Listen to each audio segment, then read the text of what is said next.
إن الحمد لله نحمده ونستعينه ونستغفره ونعوذ بالله من شرور أنفسنا ومن سيئات أعمالنا. من يهده الله فلا مضل له ومن يضلل فلا هادي له، وأشهد أن لا إله إلا الله وحده لا شريك له، وأشهد أن محمدا عبده ورسوله. يا أيها الذين آمنوا اتقوا الله حق تقاته ولا تموتن إلا وأنتم مسلمون. يا أيها الناس اتقوا ربكم الذي خلقكم من نفس واحدة وخلق منها زوجها وبث منهما رجالا كثيرا ونساء، واتقوا الله الذي تساءلون به والأرحام إن الله كان عليكم رقيبا. يا أيها الذين آمنوا اتقوا الله وقولوا قولا سديدا يصلح لكم أعمالكم ويغفر لكم ذنوبكم، ومن يطع الله ورسوله فقد فاز فوزا عظيما. أما بعد، فإن أصدق الحديث كتاب الله، وأحسن الهدي هدي محمد صلى الله عليه وسلم، وشر الأمور محدثاتها، وكل محدثة بدعة، وكل بدعة ضلالة، وكل ضلالة في النار. محترم و مکرم حاضرین، گزشتہ کل کے درس میں سورۃ الکہف کی منتخب آیات کی تفسیر ہم سن چکے تھے۔ آج کے درس میں انشاءاللہ اس کے بعد کی جو صورتیں ہیں ان کی منتخب آیتوں کی تفسیر آپ کے سامنے پیش کی جائے گی۔ اللہ رب العالمین سے دعا ہے کہ اللہ رب العالمین ہمیں سننے اور اس پر عمل کرنے کی بھی توفیق عطا فرمائیں۔ اس سورے کی اس کے بعد کی جو سورہ ہے سورہ مریم، سورہ مریم کی شروعات اللہ رب العالمین نے دو عظیم واقعات سے کی ہے، اور ان دونوں واقعات کے اندر اللہ رب العالمین کی قدرت کی بہت بڑی دلیل موجود ہے۔ یہ دو واقعات ہیں یحییٰ علیہ السلام اور عیسیٰ علیہ السلام کی پیدائش کا واقعہ۔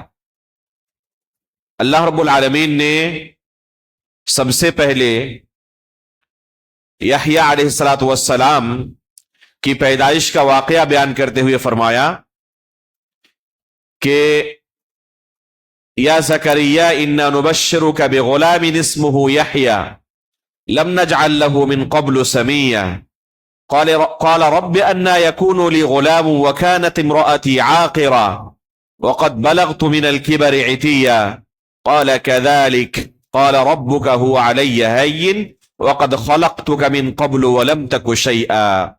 سب سے پہلے اللہ رب العالمین نے یحییٰ علیہ السلام کی پیدائش کا واقعہ بیان کیا کہ جب ہم نے زکریا علیہ السلام کو یحییٰ کی پیدائش کی خوشخبری سنائی کہ ہم آپ کو ایک بچے کی پیدائش کی خوشخبری سناتے ہیں جس کا نام یحییٰ ہوگا، اور یہ نام آج سے پہلے کسی کا نہیں رکھا گیا ہے۔ تو زکریا علیہ السلام نے کہا کہ اللہ رب العالمین اس عمر میں کہاں سے میرے یہاں بچہ ہو سکتا ہے؟ میں بوڑھا ہو چکا ہوں، میری بیوی بانجھ ہوئے، اس بڑھاپے کی عمر میں کہاں سے بچہ ہونے کی کوئی امید ہے؟ ایسا تو دیکھا نہیں جاتا دنیا کے اندر کہ کوئی بڑھاپے کی عمر کو پہنچ چکا ہو اور اس عمر میں اس کے یہاں اولاد کی پیدائش ہوتی ہو۔ تو اللہ رب العالمین نے کیا کہا؟ ہوا علی ہین، یہ میرے لیے انتہائی آسان ہے۔ وَقَدْ خَلَقْتُكَ مِن قَبْلُ وَلَمْ تَكُ شَيْئًا، اور اس سے پہلے ہم آپ کو پیدا کر چکے ہیں حالانکہ آپ کا کوئی وجود نہیں تھا۔ تو جو اللہ رب العالمین ایک انسان کو عدم سے وجود بخش سکتا ہے تو وہ اس بات پر بھی قادر ہے کہ ایک بوڑھے شخص کو اور ایسی بیوی جو لوگوں کی نظر میں بانجھ ہو اسے بھی اولاد کی نعمت عطا کر سکتا ہے۔ دوسری دلیل اللہ رب العالمین نے عیسیٰ علیہ السلام کی پیدائش کی ذکر کی ہے کہ کیسے ہم نے بلا باپ کے مریم علیہ السلام کے بطن سے عیسیٰ علیہ الصلوۃ والسلام کو دنیا میں لایا. اور پھر یہ واقعہ پورا اللہ رب العالمین نے ذکر کیا. وَاذْكُرْ فِي الْكِتَابِ مَرْيَمْ إِذِ انْتَبَذَتْ مِنْ أَهْلِهَا مَكَانًا شَرْقِيًّا فَاتَّخَذَتْ مِنْ دُونِهِمْ حِجَابًا فَأَرْسَلْنَا إِلَيْهَا رُوحَنَا فَتَمَثَّلَ لَهَا بَشَرًا سَوِيًّا کہ ہم نے فرشتے کو حکم دیا اور یہ فرشتہ مریم علیہ الصلوۃ والسلام کے سامنے انسانی شکل میں جا کر ظاہر ہوا. فوراً مریم علیہ الصلوۃ والسلام جو ایک پاک دامن عورت تھی، ایک پاک دامن خاتون تھی، اپنے سامنے ایک اجنبی مرد کو دیکھ کر گھبرا جاتی ہے اور کیا کہتی ہے؟ قالت انی اعوذ بالرحمن منک ان کنت تقیا قال انما انا رسول ربک لأہب لک غلاما زکیا. جب اپنے سامنے ایک اجنبی مرد کو دیکھتی ہیں تو فوراً کہتی ہے انی اعوذ بالرحمن. اب غور کریں، اس سے پہلے یوسف علیہ الصلوۃ والسلام کا واقعہ، جب زلیخا عزیز مصر کی بیوی نے فحش کام کی طرف دعوت دی، ان کی زبان سے کیا نکلا؟ معاذ اللہ. اور یہاں پر اعوذ بالرحمن. اللہ کے نیک بندے اسی طرح ہوتے ہیں. ایک پاک دامن عورت کبھی بھی خلوت میں، تنہائی میں کسی اجنبی مرد کو برداشت نہیں کر سکتی. اسی طرح کوئی پاک دامن مرد ہو تو کسی عورت کو تنہائی میں برداشت نہیں کر سکتا. یہ وہ لوگ ہوتے ہیں جو اس طرح کے موقع تلاشتے ہیں جن کے دلوں کے اندر مرض ہے. فوراً جیسے ہی اپنے سامنے ایک مرد کو دیکھتی ہے کہتی ہے اعوذ بالرحمن منک ان کنت تقیا. اگر آپ اللہ رب العالمین سے ڈرنے والے ہیں، متقی و پرہیزگار ہیں، تو میں آپ سے اللہ رب العالمین کی پناہ طلب کرتی ہوں، آپ میرے سامنے سے دور ہٹ جائیں. جائز نہیں ہے کہ میں کسی اجنبی مرد کے ساتھ اکیلے تنہائی میں رہوں. تو فوراً وہ فرشتہ مریم علیہ الصلوۃ والسلام کو خوشخبری دیتے ہوئے کہتا ہے انما انا رسول ربک، میں اللہ رب العالمین کی طرف سے قاصد اور پیغمبر بنا کر بھیجا گیا ہوں لأہب لک غلاما زکیا، تاکہ ایک متقی پرہیزگار بچہ آپ کو اللہ رب العالمین کی طرف سے دے سکوں. تو کہتی ہے انا یکون لی غلام ولم یمسسنی بشر ولم اک بغیا. یہی بظاہر صورتیں ہیں کسی کے یہاں بچہ ہونے کے، یا تو اس نے شادی کی ہو یا زنا کیا ہو. بغیر ان دو صورتوں کے کسی کے یہاں بچے کا کوئی امکان نہیں ہے. تو کہتی ہے کیسے میرے یہاں بچے کی پیدائش ہو سکتی ہے؟ قالت انا یکون لی غلام ولم یمسسنی بشر، آج تک مجھے کسی اجنبی مرد نے چھوا تک نہیں. ولم اک بغیا، اور نہ میں کوئی فاحشہ عورت ہوں، نہ میں کوئی زناکار ہوں، نہ میں کوئی فاحشہ ہوں، اور نہ میری شادی ہوئی ہے، نہ کسی اجنبی مرد کو میں نے کبھی اپنے جسم کو ٹچ کرنے کی اجازت دی ہے. تو کیسے میرے یہاں بچے کی پیدائش ہو سکتی ہے؟ اللہ رب العالمین نے مریم علیہ الصلوۃ والسلام کو وہی جواب دیا جو اس سے پہلے زکریا علیہ الصلوۃ والسلام کو اللہ رب العالمین نے جواب دیا تھا. کیا کہا تھا؟ ہوا علیہ ہین. یہاں پر بھی سیم وہی جواب اللہ رب العالمین نے مریم علیہ الصلوۃ والسلام کو دیا. قال كذلك قال ربك هو علیہ ہین، کہ یہ اللہ رب العالمین کے لیے کوئی مشکل کام نہیں ہے، اللہ رب العالمین کے لیے انتہائی آسان ہے. جب یہ آسان ہے تو ایک انسان کی وفات ہو جائے تو اسے دوبارہ پھر زندگی دینا اللہ کے لیے مشکل ہوگا؟ جب ایک انسان کا وجود نہیں، اس کے والد نہیں، اللہ رب العالمین بلا والد کے، بلا باپ کے ایک بچے کی پیدائش کر سکتا ہے، اور یہ اللہ کے لیے انتہائی آسان ہے، تو کیا ایک انسان کی جب وفات ہو جائے تو کوئی کہہ سکتا ہے کہ اللہ رب العالمین کے لیے مشکل ہوگا؟ یہ عقل مند کی بات نہیں ہو سکتی. کوئی مجنون ہو، کوئی پاگل ہو، وہ کہے تو اس کی بات الگ ہو سکتی ہے، لیکن ایک عقل مند کہے کہ کیسے اللہ رب العالمین دوبارہ ایک مردے کو زندہ کر سکتا ہے، تو یہ عقل مند کی بات نہیں ہو سکتی. کوئی بھی چیز پہلی بار اسے تیار کرنا مشکل ہوتا ہے. لیکن ایک مرتبہ تیار ہو جانے کے بعد خراب ہو جائے تو اسے بنانا، ریپیئر کرنا، اس کی اصلاح کرنا یہ انتہائی آسان ہے۔ یہ موبائل ہے، جب تک یہ مارکیٹ میں لانچ نہیں ہوا تھا، کسی میکینک سے جو مارکیٹ کے اندر موبائل وغیرہ ریپیئر کرتے ہیں ان سے کہیں کہ اس طرح کا ایک موبائل بنا کر دو، نہیں دے سکتے، ابھی مارکیٹ میں لانچ ہی نہیں ہوا ہے۔ لیکن آ جانے کے بعد اگر وہ خراب ہو جائے تو اس کو اصلاح کرنے والے، ٹھیک کرنے والے مارکیٹ میں ہزاروں ملتے ہیں۔ تو پہلی بار کسی چیز کو تیار کرنا یہ بہت مشکل ہے، ایک مرتبہ تیار ہو جانے کے بعد خراب ہو جائے اسے ریپیئر کرنا، اصلاح کرنا بڑا آسان ہے۔ تو جو اللہ رب العالمین ہم انسانوں کو عدم سے وجود بخش سکتا ہے، اس کے لیے موت کے بعد دوبارہ زندہ کرنا کوئی مشکل کام نہیں۔ اس کے بعد اللہ رب العالمین نے مریم علیہ الصلوۃ والسلام کے بطن سے عیسیٰ علیہ الصلوۃ والسلام کو پیدا کیا، اور جب وہ پیدائش کے موقع تک پہنچی، ولادت کے موقع تک پہنچی، تو کہنے لگی یا لیتنی مت قبل هذا وکنت نسیا منسیا، کاش کہ یہ دن آنے سے پہلے ہی میں دنیا سے رخصت ہو جاتی، مر جاتی اور میں نسیا منسیا ہو جاتی۔ اس کی دو وجہ ہو سکتی ہے۔ ایک وجہ جو ظاہری ہے کہ لوگوں کا میں سامنا کیسے کروں گی، لوگ کہیں گے کہ جب تمہاری شادی نہیں ہوئی تو بچہ کہاں سے آیا، میں لاکھ ان کو دلیلیں دیتی رہوں کہ یہ اللہ رب العالمین کی طرف سے معجزہ ہے، لوگ متہم کریں گے، لوگ تہمت لگائیں گے زنا کی۔ اور ایک پاک دامن مرد یا عورت دونوں، خصوصاً عورت کے لیے یہ بہت ہی مشکل معاملہ ہے کہ پاک دامن ہوتے ہوئے کوئی اس پر زنا کی تہمت لگائے۔ یہ برداشت سے باہر ہے کہ کوئی پاک دامن ہو اور اس پر زنا کی تہمت لگائی جائے۔ اب غور کریں، اما عائشہ رضی اللہ تعالیٰ عنہ کے اوپر جب زنا کی تہمت لگائی گئی، حالانکہ آپ پاک تھی، تو کیا ان پر بھی تھی؟ یہ نفسیاتی معاملہ ہر خاتون کے ساتھ ہے جو پاک دامن ہے اور اس پر کوئی ایسی جھوٹی تہمت لگائے۔ اس لیے اللہ کے رسول صلی اللہ علیہ وسلم خواتین سے جب بیعت لیتی تھی تو جو اہم باتیں ہوتی ان میں ایک یہ کہ کسی بھی پاک دامن پر آپ زنا کی تہمت نہیں لگائیں گے۔ یہ کبیرہ گناہوں میں سے ہے کہ کوئی شخص کسی پاک دامن پر کوئی تہمت لگائے، جھوٹی تہمت لگائے۔ جو اس وجہ سے وہ کہنے لگی کہ کاش یہ دن آنے سے پہلے ہی میں مر جاتی اور میں نسیہ منسیہ ہو جاتی، کسی کو کچھ پتا ہی نہیں چلتا میرے بارے میں۔ فناداها من تحتها الا تحزني قد جعل ربك تحتك سريا وهزي اليك بجذع النخلة تساقط عليك رطبا جنيا۔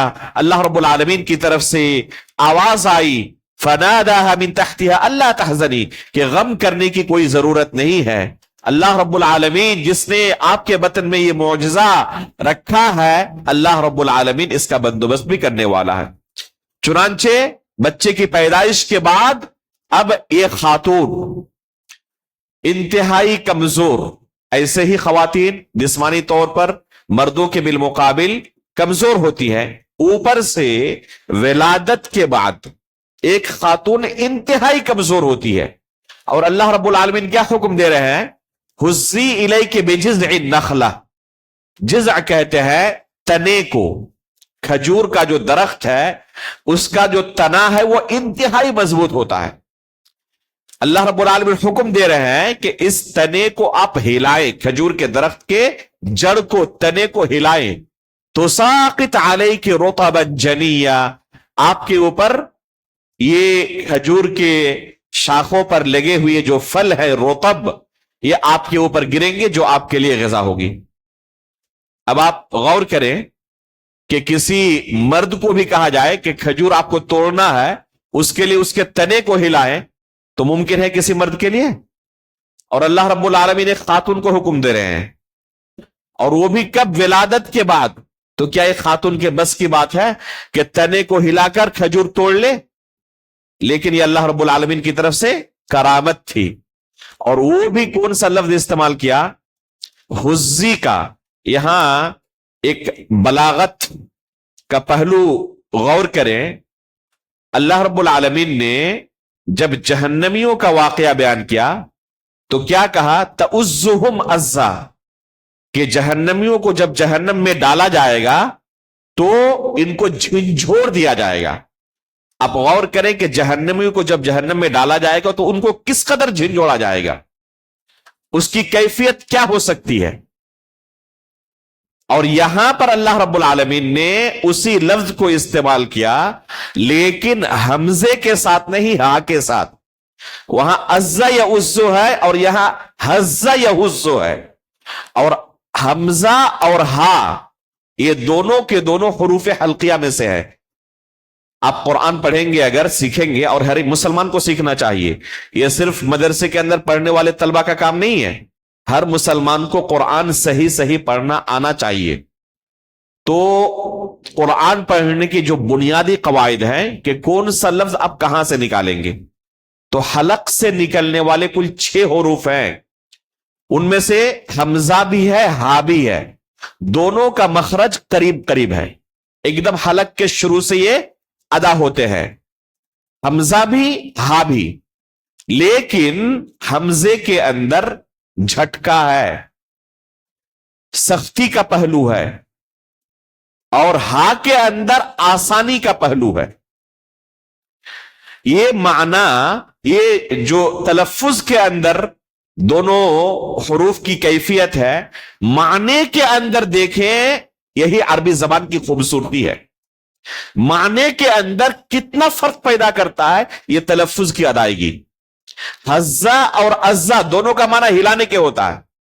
جب جہنمیوں کی بات آئی تو اللہ رب العالمین نے حمزے کا انتخاب کیا اور تعزہم عزا کہا, لیکن جب مریم علیہ الصلوۃ والسلام کو ہلانے کا حکم دیا تو ہا کا لفظ حرف استعمال کیا, وہ حزی کہا, عزی نہیں کہا, جس کا معنی ہوتا ہے تھپ تھپانے کے. ایک خاتون ممکن ہی ہے کہ ہلا سکے, اس کو کیا حکم دیا گیا ہے, اس کا صحیح معنی کیا ہوگا کہ آپ صرف تنے کو تھپ تھپائیں, صرف تھپ تھپانے کی وجہ سے آپ کے اوپر یہ رطب گریں گے اور آپ کے لیے غذا ہوگی.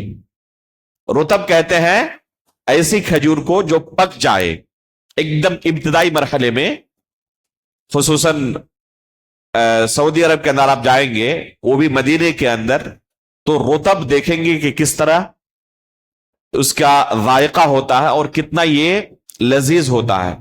یہ انتہائی محبوب صورت ہوتی ہے کھجور کی. کھجور کے بہت سارے مراحل ہوتے ہیں, ان میں سے ایک مرحلہ ہے رطب کا. یہ جو مارکیٹ کے اندر آپ کھجور دیکھتے ہیں, سوکھے کھجور, یہ بہت بعد میں اس طرح بنتے ہیں, اس سے پہلے اس کی شکل رطب کی ہوتی ہے. وہ انتہائی یعنی نرم ہوتا ہے, اس کو آپ اگر یہ کریں ہاتھ سے لے تو اس سے آپ رس نکلیں گے باضابطہ, جس طرح رس گلے سے رس نکلتا ہے نا, اسی طرح اس کھجور سے رس نکلیں گے. یہ اتنا نرم ہوتا ہے.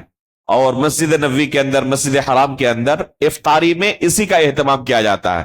یہ تھوڑا مہنگا بھی ہوتا ہے اور پیٹ کے لیے کافی مفید ہوتا ہے یہ. تو یہ رطب ہے, عرب والوں کے یہاں کافی مرغوب ہے یہ رطب. یہاں تک کہ حدیث کے اندر آتا ہے کہ اگر پھل درخت پر ہو تو اسے آپ بیچ نہیں سکتے اندازے سے. آپ نے اندازہ لگایا کہ 1 کوئنٹل ہوگا, ہو سکتا ہے اس سے بہت زیادہ ہو جائے, ہو سکتا ہے کم بھی ہو. تو پھل اگر درخت پر لگے ہوئے ہوں تو بیچنا جائز نہیں ہے اندازے سے, جب تک آپ وزن نہ کر لیں تب تک بیچ نہیں سکتے. یہی اصل حکم ہے. لیکن رطب اس سے مستثنا ہے, رطب اس سے مستثنا ہے. شریعت نے ایک خصوصی حکم نازل کیا رطب کے لیے کہ رطب اگر ہے تو اس کو بیچ سکتے ہو, کیونکہ برداشت لوگ نہیں کر پائیں گے, ان کے لیے بڑا مشکل ہو جائے گا, اور اس کو توڑ کر بیچنا اور مشکل ہے, اس سے وہ خراب ہو سکتا ہے. تو رطب کا حکم الگ طور پر شریعت کی طرف سے آیا کہ رطب کو اندازے سے بیچا جا سکتا ہے. تو اس رطب کے بارے میں اللہ رب العالمین نے یہاں تذکرہ کیا ہے. اب ایک چیز آپ بتائیں کہ عیسیٰ علیہ الصلوۃ والسلام کی پیدائش ہوئی ہے, ابھی پیدائش کے بعد اللہ رب العالمین حکم دے رہے ہیں کہ آپ کھجور کے تنے کو تھپ تھپائیں, اوپر سے رطب گرے گا. تو رطب کس مہینے میں آتا ہے؟ رطب آپ کو ہر مہینے کے اندر نہیں ملے گا, اس کا ایک وقت ہے. مدینے کے اندر آپ کو جولائی مہینے کی 10 تاریخ تک آپ کو رطب مل جاتا ہے.